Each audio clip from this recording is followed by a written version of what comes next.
ডিএনসির মানে মাদক অধিদপ্তরের পরীক্ষার তারিখ ঘোষণা হয়েছে। 2টা পোস্টে পরীক্ষা অনুষ্ঠিত হবে। এই পরীক্ষা দুটির অ্যাডমিট কার্ড কিভাবে ডাউনলোড করবেন সেটা আজ দেখাবো। আপনি যদি এসএমএস এর লিঙ্ক থাকে সেক্ষেত্রে কোনো সমস্যা নেই, এসএমএস এর লিঙ্কে সরাসরি ঢুকতে পারবেন।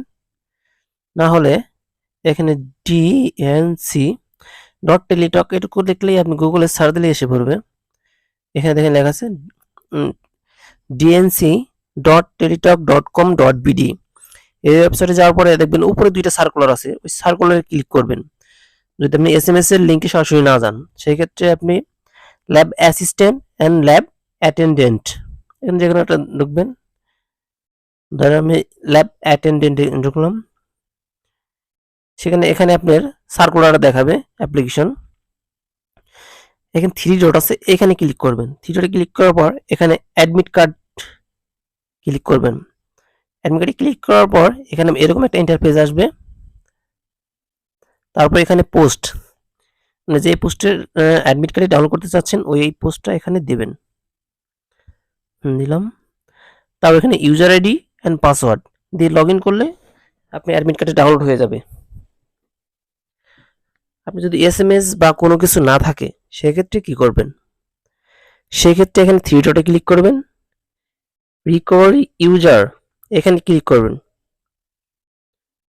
এখানে ইউজার আইডি, প্রথমত ইউজার আইডি জানেন না সেক্ষেত্রে ইউজার আইডি দিবেন, ফরগেট ইউজার আইডি। এখানে আপনার নাম, আবেদনের সময় যে নামটা দিয়েছেন ওই নাম, মোবাইল নাম্বার, আবেদনের সময় যে মোবাইল নাম্বারটা দিয়েছিলেন ওই নাম্বারটা, এবং জন্ম তারিখ, আপনি যে আবেদনে যে জন্ম তারিখটা দেওয়া আছে বা দিয়েছেন ওইটা। দেন এখানে পোস্ট সিলেক্ট করবেন, যে পোস্টের ইউজার আইডি আপনি খুঁজতেছেন বা বাইর করবেন। ফাইনে ক্লিক করবেন, আপনি ইউজার আইডি পেলেন।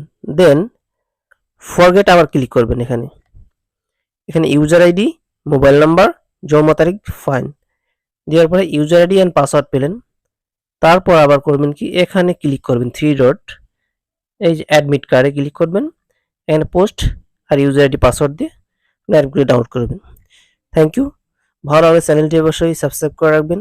পরবর্তী চাকরির সকল আপডেট দেওয়ার জন্য চেষ্টা করব। কিছুদিন সমস্যার কারণে ভিডিও দেওয়া হয়নি এবং নিয়মিত ভিডিও দেওয়া হবে। আল্লাহ হাফেজ।